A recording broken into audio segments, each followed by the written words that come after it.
Good morning class. आज का topic है फिजिकल फीचर्स ऑफ इंडिया, जिसके अंतर्गत हम पढ़ चुके हैं अब तक नॉर्थर्न प्लेन तक। आइए जानते हैं नॉर्थर्न प्लेन क्या है। उत्तर के समतल मैदान नॉर्थर्न प्लेन के नाम से जाने जाते हैं। ये नॉर्थर्न प्लेन मुख्य रूप से उत्तर के वे समतल मैदान हैं जहां पर हम निवास करते हैं। आइए इसे लाइन टू लाइन समझते हुए चलते हैं। उत्तर के ये समतल मैदान मुख्य रूप से 3 नदियों के संगम से बने हुए हैं, जिनमें इंडस नदी, गंगा नदी और ब्रह्मपुत्र नदी आती हैं, और इनकी सहायक नदियां इंडस नदी, गंगा और ब्रह्मपुत्र नदी यहाँ पर मैच होते हुए इन समतल मैदानों का निर्माण करती हैं। साथ ही इनके डिपोजिशन के कारण यहाँ पर एलुवियल सोयल से एक बहुत बड़ा प्लेन निर्मित हो जाता है, जो फुट हिल्स के रूप में हिमालय से हजारों साल से जुड़ा हुआ है। यह क्षेत्र लगभग 7 लाख स्क्वायर किलोमीटर का एरिया रखता है। 7 लाख स्क्वायर किलोमीटर का एरिया रखता है। साथ ही साथ यह क्षेत्र लगभग 2400 किलोमीटर लंबाई और लगभग चौड़ाई के अंतर्गत 240 किलोमीटर से 320 किलोमीटर की चौड़ाई रखता है। यह क्षेत्र अपने आप में मिट्टी का एक बहुत बड़ा कवर्ड एरिया रखता है, जो एग्रीकल्चर के लिए उपयुक्त किया जाता है या फिर फूड प्रोटेक्टिव लैंड के रूप में इसका यूज किया जाता है। हमारे क्षेत्र में आप खुद देख सकते हैं कि नॉर्थर्न प्लेन एरिया है और यहाँ पर बहुत ज़्यादा पैदावार, बहुत ज़्यादा खेती की जाती है। The river coming from northern mountain are involve in deposition work in the lower coast due to the gentle slope the velocity of the river decrease which result in the formation of river line S line। जब पर्वत श्रृंखलाओं से पानी की ये नदियां बहती हुई आती हैं, तो धीरे धीरे इनकी जो स्पीड है वो कम होती चली जाती है, जिसके कारण अपने साथ लाए हुए पत्थर, कंकर वगैरह को ये धीरे धीरे डिपोजिट करना शुरू कर देती हैं। मंजुली नामक एक आइसलैंड इसी तरह का एक उदाहरण है, जो ब्रह्मपुत्र नदी द्वारा बना हुआ है। यह ब्रह्मपुत्र नदी मुख्य रूप से तिब्बत से आती है। The river is drain lower coast split into numerous canal due to the deposition of silt. These canals in known as distributaries. मुख्य रूप से एक मेन नदी से निकलने वाली छोटी छोटी नदियां सहायक नदियां या फिर डिस्ट्रीब्यूटरीज कहलाती हैं। मान लीजिए ये मेन रिवर है, तो इससे जुड़ी हुई बहने वाली छोटी छोटी नदियां सहायक नदियां कहलाती हैं या डिस्ट्रीब्यूटरीज कहलाती हैं। The northern plain is broadly divide into 3 section. Northern plain के इस हिस्से को 3 सेक्शन या 3 भागों में बांटा गया है। Western part of northern plain, पश्चिमी हिस्सा नॉर्थर्न प्लेन का, जिसे पंजाब के नाम से जाना जाता है। ये मुख्य रूप से इंडस नदी और इसकी सहायक नदियों द्वारा बना है। इसका काफी हिस्सा आपकी पाकिस्तान में भी आता है। The Indus and tributaries, Indus नदी और इसकी सहायक नदियां झेलम, चिनाब, रावी और सतलुज हैं। ये मुख्य रूप से इस सेक्शन में बहती हैं, जो 2 आब का निर्माण करती हैं। 2 आब किसे कहते हैं? 2 नदियों से मिलकर या 2 नदियों की धारा के बीच बना क्षेत्र 2 आब कहलाता है। The Ganga plain extend between Ghaghar and Tasla river. Ganga का प्लेन घाघर और तासला रिवर के मध्य है, जिसके अंतर्गत northern India, Haryana, Delhi, UP, Bihar और झारखंड के कुछ हिस्से, वेस्ट बंगाल और आसाम तक के हिस्से आते हैं, जो ब्रह्मपुत्र प्लेन से जुड़े हुए हैं। नॉर्थर्न प्लेन के अंतर्गत इसे अगर डिस्क्राइब किया जाए तो यह एक विभिन्न प्रकार की ऊंची नीची फीचर्स रखता है। यह एरिया बहुत फैला हुआ एरिया है जिसके अंतर्गत विभिन्न प्रकार के ऊपरी भूमि या ऊंची भूमि और नीची भूमि देखने को मिलती है। According to variation in the relief feature the northern plain can be divide into 4 region. अगर आगे समझा जाए तो नॉर्थर्न एरिया को 4 भागों में बांटा गया है। The river after descending from the mountain deposit, जब नदियां पर्वत श्रृंखलाओं से नीचे उतरती हैं तो ये 8 से 16 किलोमीटर की एक नैरो जोन बनाती हुई चलती हैं, जिसे भाबर कहा जाता है। इसके बाद ये नदी भाबर बेल्ट के अंतर्गत हमेशा एक नदी के रूप में रहती है, एक मेन रिवर के रूप में रहती है, जिसके बाद यह नीचे उतरते हुए धीरे धीरे अपने छोटी छोटी नदियों में बट जाती है। All the stream disappears in the Bhavar belt. South of the belt of the stream and river re-emerge and create a wet, slumpy and marshy area. इसके बाद का जो एरिया आता है भावर के बाद का, वह आपका मर्शी एरिया आता है, जिसे हम तराई के नाम से जानते हैं। तराई एक नमी युक्त एरिया है। This was a thickly forest region full of wild life. यह क्षेत्र बहुत ज्यादा वन संपदा से भरा हुआ है या पेड़ पौधों से भरा हुआ है। This was a thickly forested region from the full of wildlife. The forest have been created to create agriculture land and to settle margin from Pakistan after partition. इसका काफी हिस्सा पाकिस्तान तक भी पहुंचा हुआ था। आफ्टर पार्टीशन वह पाकिस्तान में चले गया। लोग Dudhwa national park in this region, इसके अलावा यहाँ पर दुधवा नेशनल पार्क भी स्थित है। The large part of the northern plain is formed of older alluvial. सबसे बड़ा हिस्सा जो नॉर्थर्न प्लेन का है वह पुरानी जल द्वारा लाई हुई मिट्टी से बना हुआ है, जिसे एल्वियम सोयल कहते हैं। इस क्षेत्र को भंगर कहा जाता है। The soil is region contain calculus deposit locally known as kankar. यह क्षेत्र अपने आप में कैलकुलर डिपोस्ट रखता है, जो कंकर के नाम से जाना जाता है।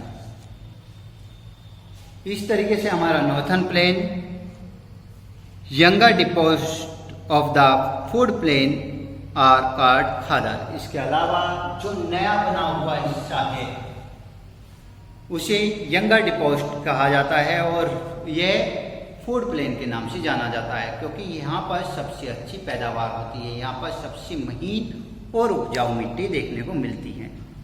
इसके बाद सेकंड ग्रुप में आता है हमारा द पेनिनसुलर प्लेट्यू, पठारीय भाग। पेनिनसुलर प्लेट्यू हमारे साउथर्न पार्ट में पाया जाता है। यह मुख्य रूप से 2 क्षेत्रों में डिवाइड है।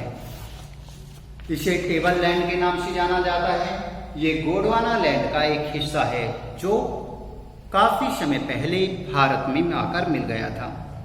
यहाँ पर विभिन्न प्रकार के हिल्स देखने को मिलते हैं। यह मुख्य रूप से 2 हिस्सों में बांटा गया है, इसे centre highland, centre main highland और साउथर्न डिकन प्लेट्यू के नाम से जाना जाता है। सेंटर मेन हाईलैंड के अंतर्गत विंध्याचल रेंज विंध्याचल पर्वत को दर्शाती है और सतपुरा रेंज सतपुरा पर्वत को दर्शाती है। ये दोनों पर्वत श्रृंखलाएं मुख्य रूप से सबसे पुरानी पर्वत श्रृंखलाओं के अंतर्गत आती हैं। इसी के साथ यह एरिया काफी हद तक राजस्थान से जुड़ा होने के कारण यहाँ पर रेगिस्तानी मिट्टी भी पाई जाती है। The centre highland are wider in the west but narrow in the east. अगर बात करें तो ये पश्चिमी दिशा में काफी चौड़े हैं और पूर्वी दिशा में थोड़े पतले जोन रखते हैं। यह एरिया बुंदेलखंड और बहेलखंड के नाम से जाना जाता है और ईस्टर्न वार्ड एक्सटेंड होते हुए यह छोटा नागपुर प्लेट्यू से जुड़ जाता है या छोटा नागपुर से जुड़ जाता है, जो दामोदर नदी के ड्रेन पर बना हुआ है। दक्कन के पठार मुख्य रूप से ट्रायंगुलर फॉर्म में है या त्रिकोणीय संरचना में है। ये नर्मदा नदी, सतपुरा रेंज के आसपास पाए जाते हैं। यहाँ पर महादेव, कैमूर और मैकाल रेंज पाई जाती है। यह रेंज फिजिकल मैप इंडिया में आप देख सकते हैं, जहाँ पर हमने दिखाया भी था। ये आपकी विंध्याचल रेंज है, ये आपकी सतपुरा रेंज है। इसके अलावा दक्कन के पठार higher in the west of the slope of gentle eastward. Deccan के पठार काफ़ी बड़े हैं पश्चिमी क्षेत्र में और जेंटली स्लोप रखते हैं easternward. An extension of the plateau is also visible in the north east. मुख्य रूप से नॉर्थ ईस्ट में ये पठार काफ़ी विजिबल हैं। Locally known as Meghalaya Karbi Anglong plateau and north Cachar hills. यहाँ पर इन्हें मेघालय, कार्बी और नॉर्थ कंकर हिल्स के नाम से जाना जाता है। यहाँ पर 3 प्रमुख पर्वत श्रृंखलाएं देखने को मिलती हैं, जो गारो, काशी और जैंता हिल्स के नाम से जानी जाती हैं। The western Ghat and the eastern Ghat, पश्चिमी घाट और पूर्वी घाट। अरेबियन सी से जुड़े हुए घाट को वेस्टर्न घाट कहा जाता है। ये मुख्य रूप से काफी चौड़े और लंबे हैं और eastern Ghat bay of Bengal से जुड़े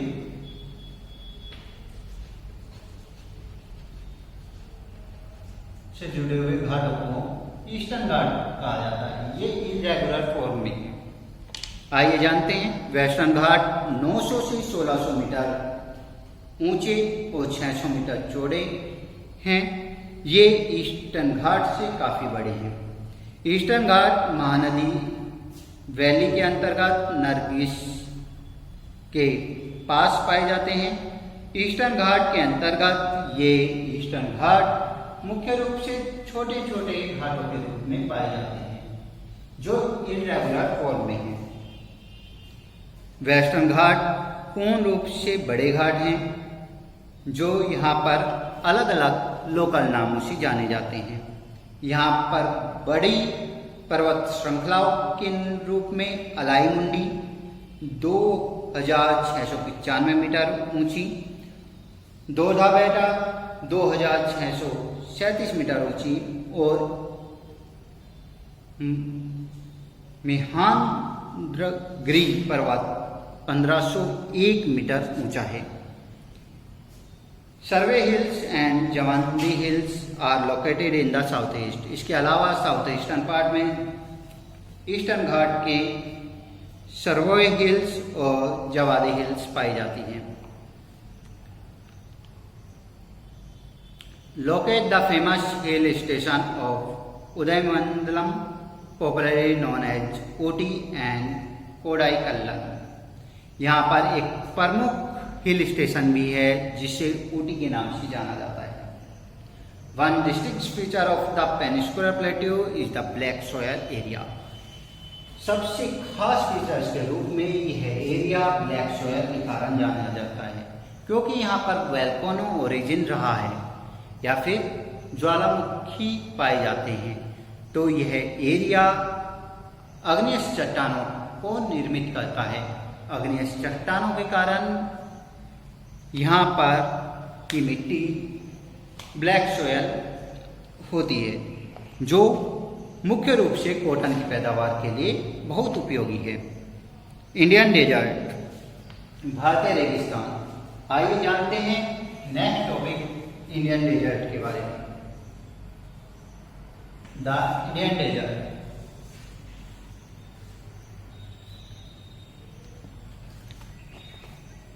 The Indian desert lies over the west margin of the Aravalli Hills. Aravalli hills के वेस्टर्न मार्जिन पर आपके इंडियन डेजर्ट पाए जाते हैं। It is an gradually sandy plain covered with the sand dunes. रेत के टीलों से घिरा हुआ यह मैदान काफी बड़ा है और रेत से घिरा पड़ा है। This region receive very low rainfall below 150 mm। यहाँ पर प्रत्येक साल लगभग 15 सेंटीमीटर वर्षा ही होती है, जिसके कारण यहाँ पर बहुत कम नदियाँ पाई जाती हैं। रेनी सीजन में पाई जाने वाली नदियाँ भी यहाँ पर समय के साथ नष्ट हो जाती हैं, क्योंकि यहाँ का रेत उन्हें सोख लेता है। यहाँ की एकमात्र नदी लूनी नदी के नाम से मानी जाती है या बताई जाती है। Barchans cover large area of longitudinal dune become more prominently near Indo Pakistan boundary. यहाँ पर बरहान्स के नाम से बहुत सारे रेत के टीले देखने को मिलते हैं जो इंडो पाकिस्तान भारत पाकिस्तान की बाउंड्री पर स्थित है। यदि आप कभी जैसलमेर घूमने गए हुए हैं तो उन टीलों को आप बिल्कुल देख सकते हैं। Next topic the coastal plain. Coastal plane आपके तटीय मैदानों को कहा जाता है जो नदी या फिर किसी तालाब के निकट हो। यहाँ पर हमारे पास बे ऑफ बंगाल और अरेबियन सी है।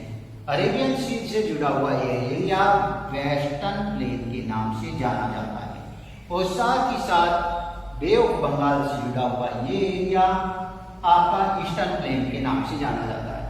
ईस्टर्न प्लेन के बिल्कुल निकट जुड़ी हुई खाड़ीय संरचना ईस्टर्न घाट के नाम से जानी जाती है और वेस्टर्न प्लेन से जुड़ी हुई यह संरचना वेस्टर्न घाट के नाम से जानी जाती है।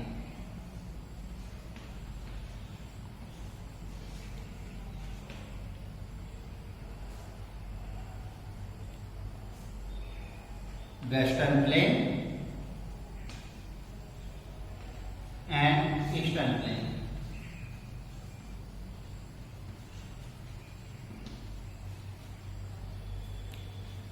कोस्टल प्लेन के अंतर्गत आप इसे समझ सकते हैं। इसी के साथ मैं समझाना चाहूंगा कि जो कोस्टल प्लेन आपके वेस्टर्न साइड है ये दो हिस्सों में बटे हुए हैं, जिनके ऊपरी संरचना को कोंकण कोस्ट के नाम से जाना जाता है और निचले एरिया को मालाबार कोस्ट के नाम से जाना जाता है। Konkan coast and Malabar coast. जबकि हमारे ईस्टर्न एरिया के जो कोस्ट है उसे कोरमंडल कोस्ट के नाम से जाना जाता है।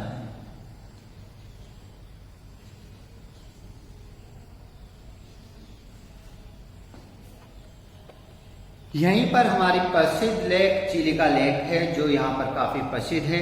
चिलिका लेक अपने साल्ट वाटर के कारण प्रसिद्ध है, क्योंकि यह एकमात्र ऐसा तालाब है भारत में जो साल्टेड वाटर रखता है और विश्व का सबसे बड़ा साल्टेड वाटर लेक है। The island. आइसलैंड ग्रुप मुख्य रूप से हमारे पास नॉर्दर्न अरेबियन सी में लक्षद्वीप के नाम से जाने जाते हैं